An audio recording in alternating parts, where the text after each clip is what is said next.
带你追查事件真相，掌握政局变化。观众朋友你好，欢迎加入今天的新闻大白话，我是主持人谭英文。好，节目一开始我们要为大家来介绍今天的特别来宾，首先是退役中将帅化明，主持人好，各位观众大家好，以及耶鲁政治学博士郭正亮，大家平安，以及资深两岸媒体人徐和谦。大家好，我是何谦。好，观众朋友们，持续带大家的关注因为在这个跨年之前的3天就是从礼拜1到礼拜3，中国大陆这边举行了围台军演总共是3天的时间。好，我们也看到了赖总统在昨天元旦谈话也有特别讲到了一些这个目前的政局情势等等的。好，那中国大陆这边国台办也批评了赖总统。我们看到国台办发言人陈冰华也就赖总统的元旦谈话有做相关的回应。他说赖清德是再度兜售了台独分裂的谬论，是煽动两岸对立来对抗，是战争的煽动者。好，还用这样子的方式来譬喻赖总统。好，不过呢，也有看到中国大陆这边有说嘛，有数十国都是支持围台军演的。好，这也让我方的外交部是特别的不满也发了声明说中国在台湾周边进行了军演，这不仅违反了联合国宪章也严重的影响到区域安全，任何护从中国挑衅行动都属于为虎作伥。好，所以这是我们外交部跟对岸一来一回的这样子的讨论。那但是大家就很好奇说这个美国国务院有没有来进行讨论？好，因为我们看到第一时间川普讲说 nothing to worry。好，确实这个国务院在今天凌晨的时候才发布了声明，他们说中国此举是个不必要徒增紧张情势要求北京停止对台军事施压。好，但是现在整个台海的局势变得更复杂了。好，这是不是有可能成为中美的一个试炼场呢？我们先看到共军围台军演在自由时报的报道里头有一名美国的军事专家指出他说尽管共军的演习强度跟范围不断的扩大，但实际上都是虚张声势而已就只是在对内宣传跟对外恫吓。因为北京深知一旦真正的开战，他们要付出的代价将会高到无法承受。好，希望这名美国的军事专家讲的是真的但是这样的论调真的符合目前的现实情况吗？好，所以我们就看到围台军演动用了低成本的火箭炮，那就在测试消耗台湾防空能力形成一个不对称的一个优势。好，这是军事观察人士所说他说解放军在去年12月底在台湾周边进行的演习就是正在测试如何透过成本低廉可大量的使用火箭武器，就是要逐步消耗台湾的防空能力。好，那当然很多人对于这一次的军演，其实很多的专家是蛮忧心的，就担心会有一触即发或是由演转战的一个可能性。好，那共军围台，川普很淡定但是台不能笃定。我们看到我们之前有讲过，白宫幕僚长威尔斯他在接受专访的时候曾经说过，川普有酒鬼的个性从他莫名的自信就可见一斑。好，但是分析上面说川普要日韩现在分析防御的责任，澳洲跟台湾则是增加国防预算，要共同的吓阻共军攻台。所以换而言之呢，就是美国视为台湾为抗中的马前卒，那不是为了台湾的民主价值，而非同舟一命。那第一岛链破了还有第二岛链，所以以川普的个性来说恐怕会为国际留下更多的烂摊子，甚至会搞垮美国。好，我们看到赖总统之前的专访说中国大陆实力不到。好，刚刚的美国军事专家说这是虚张声势，但是我们就来看看人家中国大陆第一代的军武可是接连亮相。先看到这是福建号，我们带大家来看画面因为他们全体官兵送上了新年祝福，他们在甲板上排列出2026年一马当先的祝福。好，那当然这个气势要起来嘛，而且也要这个排列的相当的整齐。好，这个是相关画面。好，但是我们也看到中国大陆真的是厉害的地方，就是他们有另外一个舰叫做楼底舰来啦。好，说海军的052D 型的导弹驱逐舰又上新这是作为中国052D 型的导弹驱逐舰家族的一个新成员。好，它在雷达、武器系统、网路等方面都进行了改进，具备强大的区域防空跟对海打击以及编队指挥的能力。好，所以大家不断的看到中国大陆有不同的军武亮相哦，当然还是要自我的警惕。好，另外看到了9分钟就可以飞越这个海峡，这是什么呢？中国大陆的风飞航空自主研发的一个叫做凯瑞欧电动垂直起降的飞行器。好，它从中国大陆的海南省海口明珠岛起飞，只有9分钟的时间哦，就横跨了23公里的琼州海峡，顺利降落在广东的镇江的徐闻港。好，那这实现了中国大陆首例盾级无人这个驾驶电动垂直起降飞行器哦，横跨琼州海峡运输场景的一个验证。那中国新一代的主力战机也现身了吗？就说这个解放军的战机，一个叫做全新代号的文瑶出现了。好，这个呢排序跟过往的猛龙歼10还有威龙的歼20都是并列的，所以文瑶就被认为说有可能是超越歼20的新一代重型隐形战机，也就所谓的歼36。所以大家也都在思考说，哇，越来越多这个武器出现，那他们的名字当中也在透露的玄机。那以及逆中战机无所遁形，其实美军他们自己也有相关应的这个对应，他们是有接收一个最强型的神盾舰。好，这报道说美国的英格尔斯造船厂在29号已经将伯克级飞弹驱逐舰史蒂文斯号交付给美国海军。好，这是美军接收的第2艘第3版改良型的这个神盾驱逐舰，它的强大的雷达性能被视为未来高强度战场的生存能力。好，所以你可以看到，目前第一岛链的局势很复杂、很紧张，但是中美的关系又想要和缓。好，这样矛盾的情绪当然现在很多人看国际局势是有点看不明白的。我们就先问亮哥。美国国务院他发表那个声明是白宫新闻那个国务院新闻的副主任，是政治组的那他除了讲说不必要的军演之外，他会不会有说希望能够达成有意义的对话所以主要还是希望两岸能够做有意义的对话而且我觉得那一种也不叫谴责啦，对，感觉像提醒，所以就是语气没有预期中的重其实我们外交部大概在昨天吧还是前天有感谢各国的相挺嘛，然后包括日本还有欧洲一些国家，独漏美国我们外交部的英文的在 X 上面的网站，我们外交部有一个感谢函那个时候因为美国国务院还没讲话，而且川普在第一时间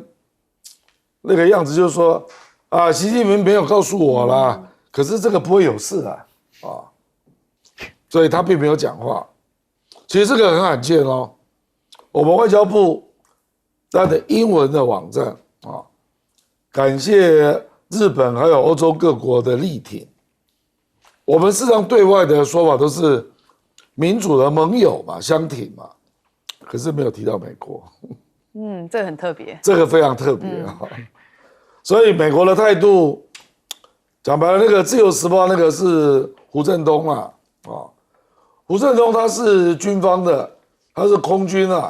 那在美国政府也上过班，可是他2011年就退休了，那后来在雷神军火商当台湾的代表其实这种言论是蛮罕见的，美国人现在恐怕不会这样讲。你可以看到他的国家安全战略，还有军力报告中国的军力报告，其实都是对中国的军力崛起感到忧心他的论调都是台湾要赶快买武器，不然他干嘛公布那个3500亿的军购的清单所以胡振东市长也讲了一点说美军不会真的派兵可是他又说这个没什么，然后对于他为台湾，他认为这个很快就会被美国跟附近的盟邦摧毁这个讲法是互相矛盾的啦美国既然不派兵，那在台湾被围之后干嘛出兵把那个封锁给消灭你不觉得这有点互相矛盾吗？是，对不对？而且这一次中国大陆这个军演啊，也不能算是真正的作战啊，因为讲白了，它那么靠近啊，它是不可能那么靠近的啦，除非它把我们的雷达还有那个陆基的导弹都消灭，不然它怎么那么靠近？这么靠近我们也可以打啊。所以说昨天不是传出一个现象吗？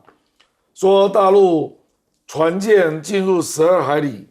曾经被我们的雷达照射锁定。哦，有一艘船，这个我们自己都承认了，是哪2艘船？就结果是台湾锁定大陆哦。因为我自己直播，那个大陆网友在说，啊，台湾是在干嘛？要擦枪走火吗？表示中国大陆它虽然进了12海里，并没有做动作。所以这个军演其实还是有节制的啊。可是它如果要进入12海里，一定会对台湾的雷达啦、导弹基地啦，先做摧毁的动作，否则它不会贸然的进来了。好，将军怎么看？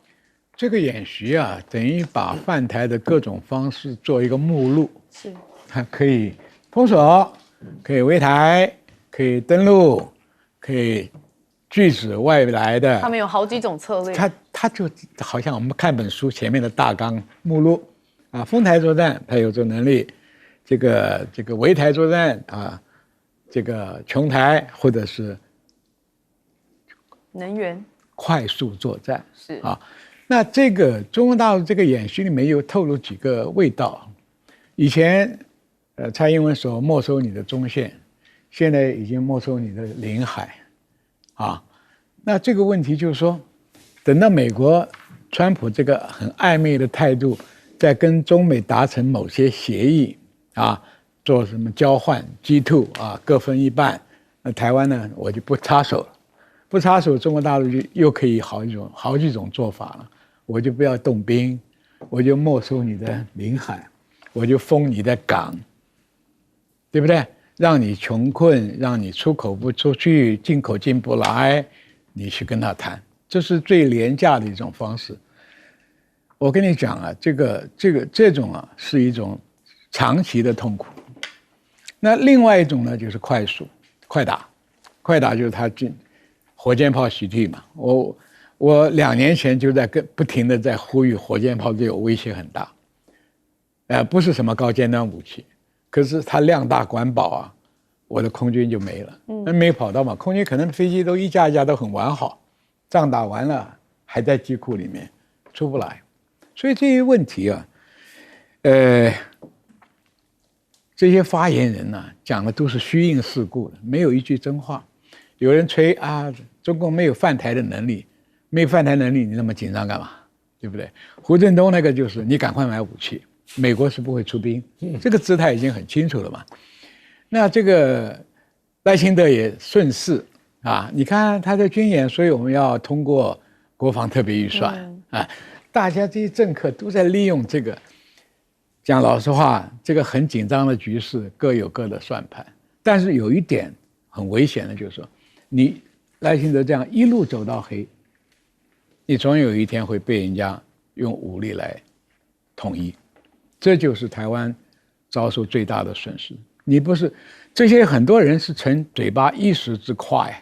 根本讲出来的话是没有道理的。你能瞒得过我们这些懂军事人？看你每一个武器系统，每一个针对性的战法，针对台湾的短板，人家设计的嘛。那我们现在拿不出一套。你到底是非对称作战？你拿什么东西非对称？你有什么非对称的武器，廉价的、管饱而可以消灭敌人？没有。那你要搞传统作战吧？你又嘴巴里想啊，我不搞那个。那买的武器又是传统作战，更滑稽的这个电战雷达可以看到歼20，你有没有办法证实呢？因为美国的逆中技术跟中国大陆逆中技术是不一样的。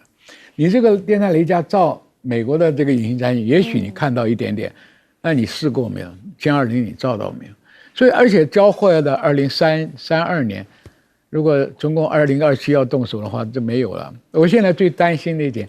开出来这么多武器清单，钱先收，东西不见得来，这是可能的一个趋势。F-16V 多久了？是，对不对？所以这些特别预算，你不管订购什么东西，什么时候到手，搞不好就被骗了嘛。那钱缴去还不来。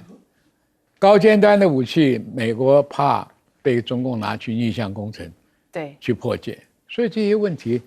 真的要好好想想。所以最近在台湾也是纷纷扰扰很多。何谦老师怎么看？是这个，我想相比起今天凌晨就是我们台湾时间凌晨，美国国务院发的这一纸声明Trump 在第一时间的反应，我觉得更真实的代表美国真正的态度就说刚刚大家也谈到了，他说第一个 nothing worries me， 就是说这个东西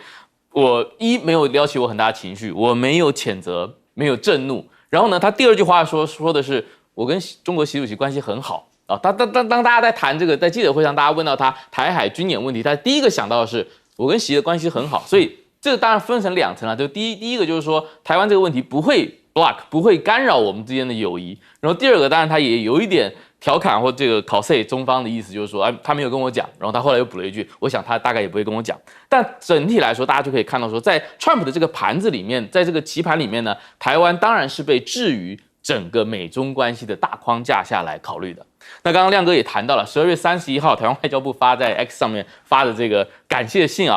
确实大家点了半天，最早发的大概是澳大利亚，澳大利亚之后呢，欧盟也发了，但日本也发得很快，然后是菲律宾以国防部长名义发了一个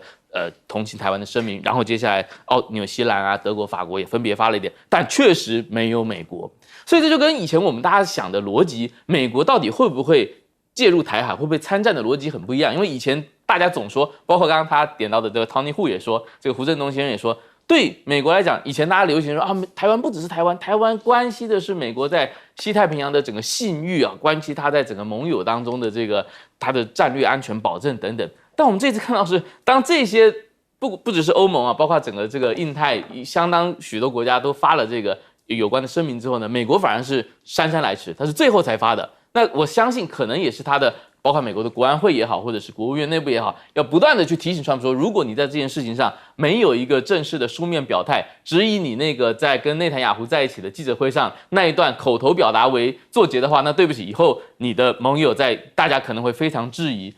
你的作为跟你的领导力，所以你必须补一个书面的声明来强调说，美国的立场是跟我的这些小伙伴这个韩国对不起，没有韩国日本、菲律宾、纽澳在一起。那韩国为什么没有呢？大家当然也知道了，12月4号，韩国的总统李在明马上要访问中国大陆了。对，1月4号就2天后马上他要这个访问中国大陆，而且他要访问中国大陆就要谈的是什么？他要去把当年刺杀伊藤博文的韩国烈士安重根的遗体，他想把他找到，然后奉迎回韩国，来作为一个中韩共同纪念抗战纪念抗日的整个历程的一个 token。所以呢，当然在这种情况下，韩国他就显得非常保守。所以我们可以看到棋局正在快速的重组，很多旧的逻辑跟思维未必适用于今天的时代。好，我们进一下广告，马上回来。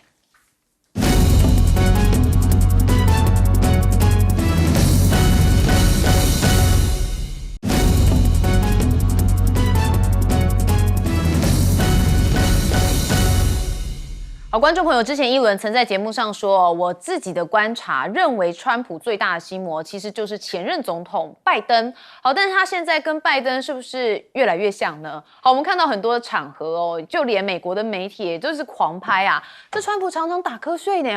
所以大家想说他的健康是不是也有一些状况呢好，但是川普否认任何有关他在公共场合打瞌睡的说法。他是说我不是一个爱困的人他说他看起来是在打瞌睡，但其实是放松片刻而已他说我只是闭上眼睛，这对我来说很放松。好，但是因为川普年纪是真的比较大了，所以大家也都很关心他身上的一举一动像是发现他左手有 OC 呢所以这个右手一直有 OC 的状况，而且又涂着这个厚厚的遮瑕霜，有时候还会有绷带。那脚踝看起来是有些肿胀所以你看美国媒体看他看得非常的仔细好，2025年12月29号，他跟以色列的总理纳坦雅胡会面的时候，左手上面有淤青，就被媒体捕捉到了。好，白宫这边回应说这川普手上的淤青是因为他跟许多人握手所导致，所以这是一个死亡之握嘛，所以这个握手可以让川普的这个手淤青哦，那也是蛮用力的在握。好，那川普的健康受阻啊，他自己也有说每天都服用阿司匹林啊，说有助于稀释血液。好，说不希望流过他心脏的是浓稠的血，他想要清澈的好血流过他的心脏。好，不过看到有2个人哦，也在隔空互呛啊，主要就是这个乔治·克隆尼啊，哇，这影帝啊，大家看了也是觉得很帅很开心。但是呢，克隆尼最近啊，一家取得了法国的国籍。好，在川普得知之后，就发文酸他哦，真的是好消息，说乔治哦跟艾默·克隆尼，也就是他的太太，这2位史上最烂的政治预言家，已经正式成为了法国公民。好，可惜有法国因为对移民问题处理的惨不忍睹哦，正面临了重大的犯罪问题。好，一文就去查了一下，为什么他说他是最烂的政治预言家？原来是他在2024年的时候，克隆尼是为拜登先募款，好，后来呢又要求拜登要退选，然后接着又转支持贺锦丽，结果后来民主党惨败，因此川普就笑克隆尼说：“你根本就是最惨的预言家。”好，那我们也看到乔治·克隆尼的回呛啊，说他认识川普很久了，他的工作不是取悦美国总统，川普是假的电影演员哦，2个人隔空开杠了。好，那我们看到他这个酸乔治·克隆尼取得了法国国籍，就自己呢想要形塑一个像法国一样的东西吗？好，因为他说啊，他在2个月之内要动工兴建美国凯旋门哦，人家是法国凯旋门，他要建一个美国凯旋门，他说肯定很棒啦，大家都会喜欢。好，但问题是啊，你做这么多这些富丽堂皇的东西，很多民众是吃不消他们自己生活上面的成本哦。好，现在川普政府是有决定要推迟像是软质家具、厨房橱柜跟浴室柜的一个关税上调计划，还决定要推迟了。同时还决定大幅的降低原定将对进口意大利面征收的关税。好，所以有外媒分析说啊，就是因为因应美国民众啊对物价上涨的不满，好，赶快做一些弭平的措施。好，但问题是，川普之前不是有曾经施压过这药厂哦，说不能讲药价，但是是不是也无视施压呢？因为我们看到路透报道说啊，美国的制药业者仍然是计划要调涨至少是350种品牌药品的物价。好，包含的是新冠疫苗、人类呼吸道融合病毒疫苗、带状疱疹的疫苗等等。好，那美国现在这个进入到2026了嘛，所以也说是走过惨淡的一年，所以他们2026年会有什么样好的经济吗？好，在美元经历过惨淡的2025年之后，在年底虽然出现了一些回稳的迹象，但是很多的投资人认为啊，随着全球经济成长回温，美国联准会会进一步宽松，所以美元在2026年仍然会重演走弱的格局。那我们要知道啊，川普接下来最重要的一场战役就是选举哦，中期选举逼近。好，美国难再打这个金属的关税牌哦，所以这关税的政策已经转向了小幅调整，而非激进出手。但是对比中国大陆这边也是严格的管控白银的出口。好，那我们也看到这是商务部最新的公告，那这个会提升成为战略性原物料。管制力道等同稀土，那也会冲击到全球的供应链。好，那2025的这个金融市场赢家输家出列哦，说股市、金属相当亮眼，但是美元跟油价相当的憔悴。那最后也看到的是，巴菲特正式退位了，所以呢，大家关心说啊，这个巴菲特在元旦正式交棒给波克夏的执行长。给亚博结束了60年缔造6.1万倍报酬的传奇，所以大家也关心啊，股价短期承压这个长期仍被看好，在庞大现金跟巴菲特持续任董事长之下是稳健的发展。好，那我们也看到刚刚我说的这个川普打瞌睡大家认为他的健康有一些忧虑，我们要先问亮哥，这个川普以前健康检查反对他的医生曾经公布过一个啦，可是都是在诊断他的精神状态。那这一次被人家怀疑因为《金融时报》写了一篇蛮长的文章啦，那川普也承认了，说他有服用阿司匹林，那每天阿司匹林的剂量一般是81毫克啊，那川普每天吃325毫克。哇，这么多那倍啊！川普说他的用意是要降低血栓，他说他要让他的血液很轻，不要阻塞啊。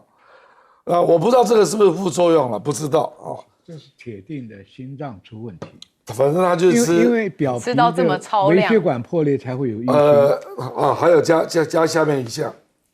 他有慢性的静脉功能不全，所以造成腿部的肿胀、血液回流不良啊。因为他已经79岁了啦，是那这个以前没有啦。那不过他身体状况还是不错啊。然后还有就是他的表面上是健康啦，活动力很好，可是他最近讲话有时候会顿住，或者是讲一个演讲啊，冒出多个主题啊，然后好像在聊天啊，然后有时候有一个主题讲不下去，就停止，再换一个跳掉。哎，这个其实以前也有了，可是就是越来越严重啊，大概是这样啊。还有你刚刚讲到说会打瞌睡啊，那基本上坦白说，79岁了，这个都还算还好啦，情有可原。情有可原啊。那白宫有健检报告，那个医生是保证他是健康的啊。那因为你还是要有比较对象啦。如果比起拜登，对不对？常跟外星人握手啦，或者自己就走掉了，忘记下一个行程是什么。川普倒还没有这个问题啦，不过我是觉得美国应该是有蛮多人哦，希望他身体尽快进入不好的状态了。那当然，目前对他有非常强烈反感的这个乔治·克鲁尼就是民主党的好莱坞的代表嘛，所以他对他做出激烈的批评，而且选择移民，其实这个他移民这样还不算特大类啦，他是跑到法国嘛，其实更多人是跑到加拿大，还有跑英国，还有跑英国啊，那个才是大类啦，那大部分都是亲民主党的，所以那些人我相信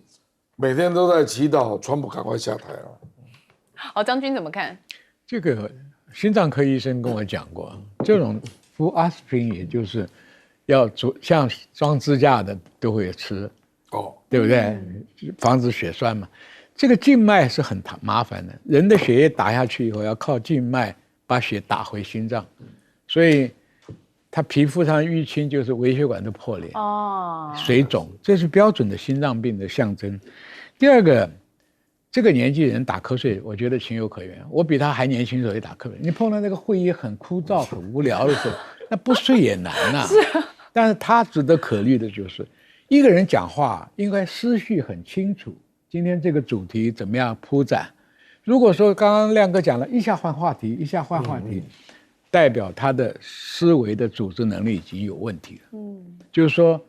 一个是随性啊，我相信不是随性的。你今天发表演讲总是有主题的嘛，那换来换去就代表记忆力有问题，这个思维逻辑上它不能够做一个系统性的表达，所以这个问题是比较严重了。当然了，他这个年纪了也是正常现象啊。那乌龟笑鳖无尾，你笑拜登，现在你自己年纪也差不多了吧？但是他精神好在哪里啊？当那个场面来了，美国 Great Again 的时候所以克隆尼嘛，他也是一个演员嘛。还有他最喜欢那个跳舞，对不对？有人面对镜头就很兴奋。我在立法院看过很多这种人，对，平常没什么，一看到镜头来了，就人来疯了。台湾话叫七笑，对，就是这个意思。他就是这种典型的，那酒鬼性格也是一样嘛，对不对？那有瘾的，他做这种事情有瘾的，对不对？所以你看他每次上台跳那个很难看的舞蹈这个他很兴奋，那个时候不会打瞌睡啊。不过他的体力是真的蛮好的，体力这个年纪算不错的。到亚洲这么多国家，他已经79岁了，飞来飞去的是，所以没事还要回到海湖公园去打个高尔夫球，再回华盛顿。对，这个体力超人。对，所以川普很忙，不过他体力还算是不错。不错。好，何谦老师怎么看？是这个 Trump 现在79岁啊，那到2029年1月他卸任的话，如果他不再连任，他就是83岁退休啊。那其实是美国总统历届总统当中很高龄的一个记录了。那 Trump 自己也说过，他说他需要睡觉的时数没有很多，然后每天早上他说他大概从10点工作到晚上7、8点。那这可能只是他在做这个行程表上正式行程的时间啊，因为有很多的人都回忆，他身边不止一个人都说，他常常在半夜1、2点接到 Trump 的电话。Trump 是一个不太爱睡觉的人，甚至有很多记者就是说，在 Trump 出访的时候搭空军1号，那常常这个前面是这个贵宾舱嘛，就是行政舱，后面就是记者舱。那 Trump 常常会在半夜睡不着觉，他就知道后面去找记者聊天。所以有一些记者，如果他刚好没睡觉，他就能够捞到一些soundbite，机上就有一个采访的机会啊。那甚至在去年，美国大西洋月刊，那大西洋月刊跟 Trump 的关系其实不是非常好，但是他们还是做了一次长篇的专访。后来他们的大西洋月刊的主编就说，他们能拿到这个专访，就是因为有一天半夜1点28分，川普误拨了记者的电话，然后被记者接到。然后记者就去凹总统说，那你可不可以给我们一个专访？所以那有类似经验的人很多啊，就美国的商务部长卢特尼克也说，他大概每天1点钟要接川普的电话，睡前的1点钟，然后川普就要跟他 briefing 一下，有时候谈公事，然后有的时候呢是谈一谈你看了什么电视节目呀，或者我在电视上的哪一段表现怎么样啊，哪个主持人评论我们公平不公平。还有一个人呢，芬兰的总统这个斯图布，那他也常常接，他人在欧洲嘛，在芬兰，但是他也常常接 Trump 的电话，因为他跟 Trump 成为个人的好朋友，是因为他高尔夫球打得特别好，他以前是芬兰原本要培养做高尔夫国手的种子的球员，那这个人呢，就因为他跟 Trump 经常通电话，就引导了川普如何在第2届任期内应对普京的做法。因为芬兰大家也都知道，芬兰在过去整个冷战的年代啊，它其实是一个有一点中立的，寻求战略中立的国家。它一方面维持它的西方式的自由民主的政体，但同时它跟苏联承诺，你不要并吞我，但是我同意，因为我们接壤嘛，我同意我不违反苏联的战略利益。所以芬兰一直到俄乌战争之前啊，这2年之前它没有加入北约，所以整个芬兰的民族还有芬兰的政界外交界都有非常深厚的跟俄罗斯与熊共舞、与狼共舞的这个经验。所以 Stu 就变成这个 Trump 总统，因为常常包电话粥，就变成他非常重要的一个外交顾问。那我们再看看啊 ，Trump 的后面的明年的挑战，今年2020年的挑战当然是中期选举。目前大部分的年尾的民调都显示啊，同意表现他的 approval rate， 他的赞同度啊，大概只有38%、39%，有的高一点到41%，但是不满意他总统表现的呢，大概都有55%、56%，算是一个比较明显的将近4-6开的这个分野。而且更麻烦的是，美国现在有51%的民意认为2026年的经济不会更好。就连共和党一个非常重要的选举测试卡尔罗夫 Karl Rove， 他在小布希年代是非常重要的这个小布希的化妆师，他就在这2天的《华尔街日报》的专栏就说，川普虽然他是美国有史以来最强烈的垄断了媒体的曝光率，以及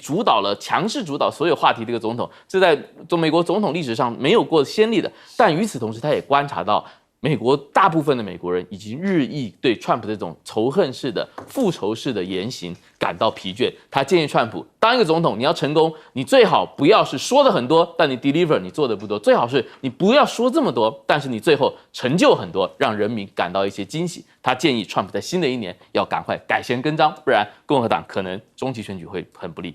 好，刚刚这个何谦老师说的，其实蛮符合每一个国家领导人应该做的事情。好，我休息一下，马上回来。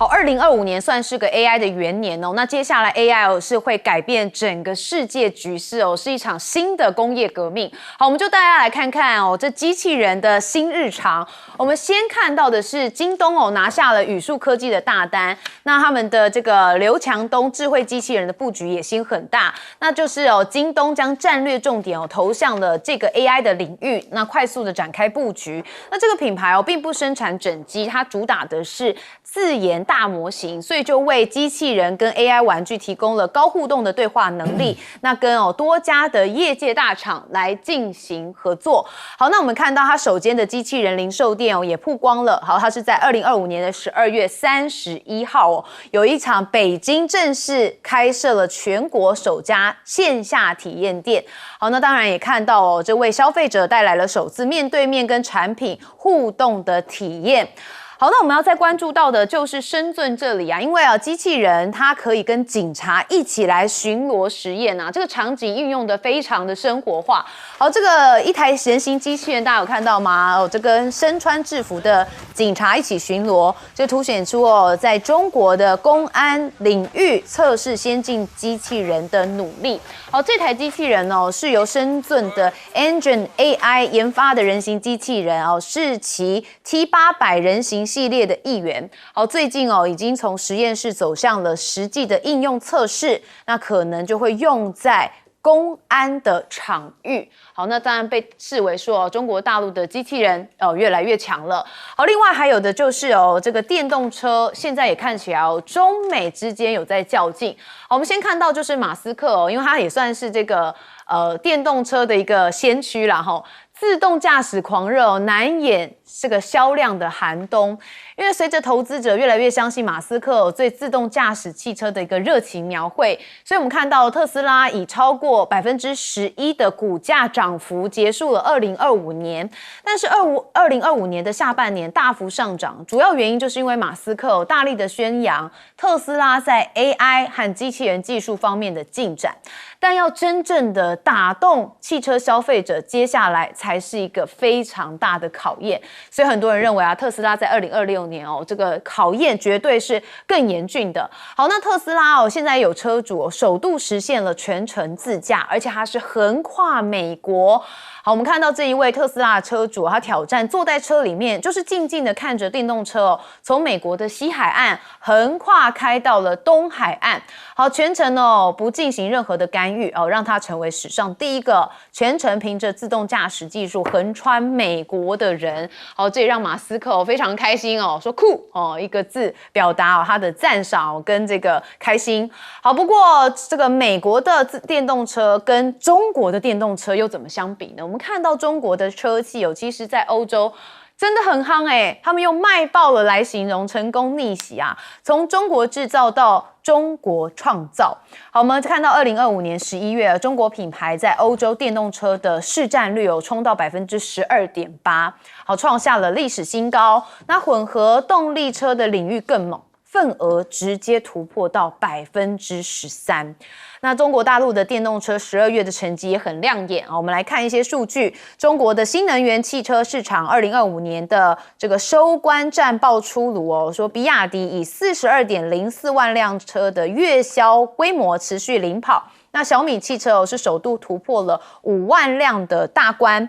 好，那鸿蒙、智行跟蔚来还有领跑等多家的品牌都刷新了单月的一个历史记录所以他们的电动车真的成绩一直在往上冲。那也有看到说中国大陆的电动车别克致敬 L7主打是寒冬也不会掉电，那长途不会焦虑用大电池增程加上稳定智驾抢攻可靠又不折磨的家庭用车族。电动车主要这个核心就是电池嘛，所以电池对这个电动车来说就很重要，这也是消费者首选的这个目标之一。好，那美中的竞赛不止 AI 不止电动车，其实现在还进入到外太空啦好，我们看到中国大陆的载人登月孟舟将首飞。中国大陆近年非常积极推动太空工程。好，那在今年将开展更多跟太空相关的计划，除了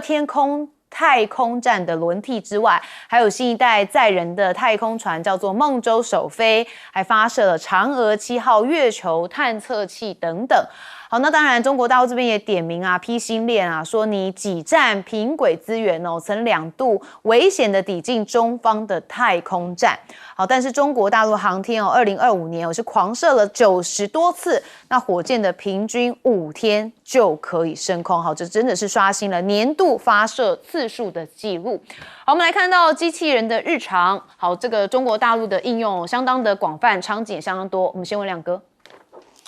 那个中国大陆事实上在去年年底就已经开始呼吁地方不要再有机器人公司了，今年将进入超级大并购啊！今年血流成河，跟那个前一阵子的电动车一样啊。为什么会这样呢？因为机器人这个产业啊，它现在主流是电机嘛，对，那它要有各种感应器啦等等啊，那这个技术的前进要有高度的资本投入了啊，所以估计像宇树这样的公司，现在几乎每一家啊，优必胜也在并购，都在并购别的公司啦，啊，所以可能到今年年底啊，你就会看到比较成型的，就好像那个电动车一样，中国大陆制造电动车本来超过200家哦，那去年啊，去年就已经在整并了，那有一些就会倒掉了等等啊，那当然在整并的过程就会有一些现象啊，比如有人就会杀盘啊，把价格降低啊，然后逼退那些中小的企业者，然后来做并购。可是这个可能就是一个脱胎换骨的必要过程啊！事实上，中国大陆的应用级别的机器人多样性远远超过美国啦，电动车也是一样啊。这个就是我觉得中国大陆就是都有一些激烈竞争的过程。可是你觉得美国特斯拉好像没有对手这并不是好现象啊，因为特斯拉现在在中国市占率是一直掉，美国为什么下叫？因为没有对手只有他一个，他不肯让中国大陆进去就类似寡占了。不是，从美国西岸到东岸无人驾驶，这有什么了不起啦？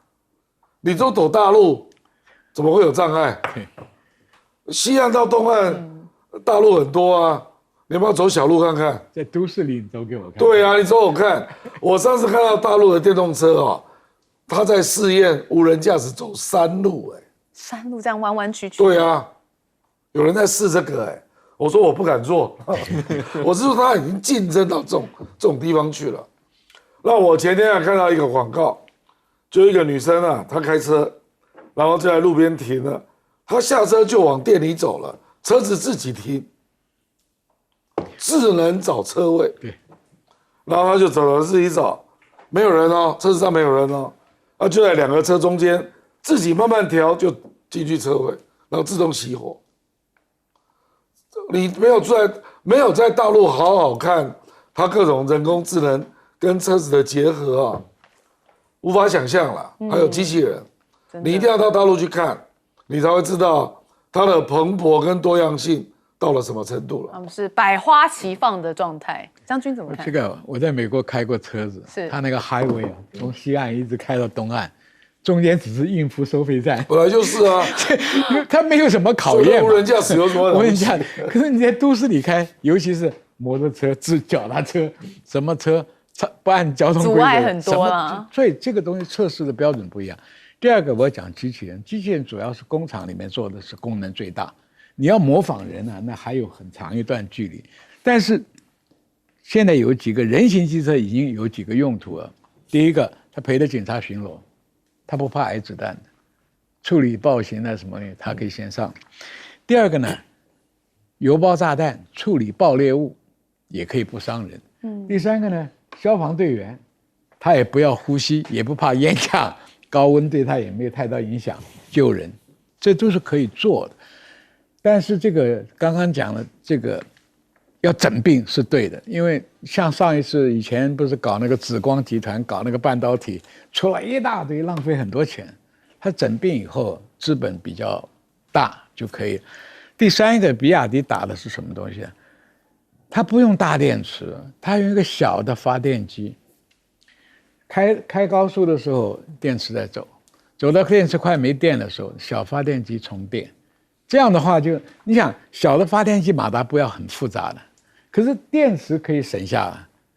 因为特斯拉那个车里面的电池很大，它容量很大，撞到又容易起火，所以中国改的路线把那个电池缩小一点，不太容易起火。然后呢，蓄电的时候就用小的就有点像油电混合，但它不像台湾那个油电混合，它是完全充电给这个电池，所以你有你的这个拦路虎，我有我的过山桥嘛，都有办法。所以这个今天讲良心话，这个全世界就是经济上的一个大战啊。经济上大战呢，一个是靠高科技、靠金融，一个靠制造业，这两个拼是未来这个世界上最主要的斗争。对，好，我们接下来问何谦老师。是这个每年啊，大陆的春晚啊，就是除夕的春节晚会啊，过去大家会把它当成一个重要的政治信号的一个观测屏啊。但现在这几年，大家越来越发现，春晚上也有很多经济的信号，包括像去年春晚，大家就看到这个语数的机器人被请上了前台，然后做那个甩花布的、甩手帕的那个表演。那今年会不会有其他的产业类别或其他的这个标杆性的企业啊，在2月16号除夕那一天呢，也登上春晚舞台？我想。关心这个中国大陆经济的朋友们都可以去聚焦一下。王心礼伴舞。对，对，那其实最近在听这个投资界的朋友在讲，就说到底中美在机器人这个竞争赛道里面，到底大家各自擅长是什么？有人就给我打了个比方，我觉得非常的有意思啊，就是说美国可能更专注于脑。中国大陆更擅长于身，就说美国更擅长于，因为它本来就有这个很强的 AI 芯片的基础，所以呢，它在开发 AI 大模型、指导机器人工作的 AI 大模型的时候是有领先优势的。但是中国大陆是全世界最强、门类最全的制造业大国，所以呢，但凡很多你模型开发出来的这个指令或情境，你要去应用到实际，你要线下落地的时候，你必须跟中国大陆的制造能力来结合，甚至有很多美国矽谷的一些机器人的新创公司，它在产品攻关研发的某个关键周期，它甚至都必须有一组人住到深圳的那个华强北市场去租一栋楼，然后一有什么 idea， 他要下去华强北市场，然后去拼齐他要买的那些零件组件，然后去找厂商来帮他制造。所以这个中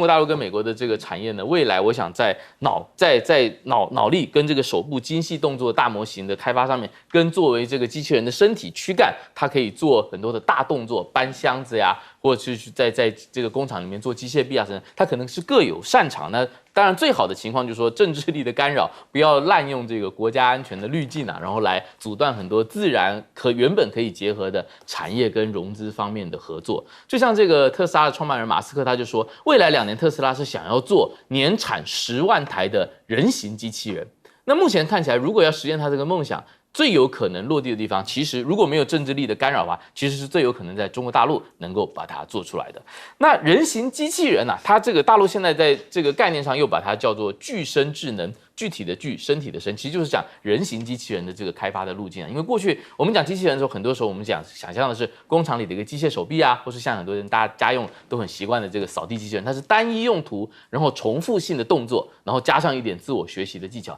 但是呢，它没有这个人形，它没有办法做仿生的这个功能。那未来下一步，随着这个 AI 条件的 AI 技术逐渐成熟，那很多人就说，那如果当 AI 变得越来越强，那它这个我们是不是能够把它安装到人形的机器人上面，然后来通过很多像拟人化的场景的演练，包括我们看到这个跟警察一起巡逻，甚至是在一些这探测地雷，现在很多这个大家也在探索，是扫雷的工作是不是能够训练机器人或是机器狗来担任？那另外一个在讲到这个中美关于机器人发展优势，还有朋友告诉我，数据很关键。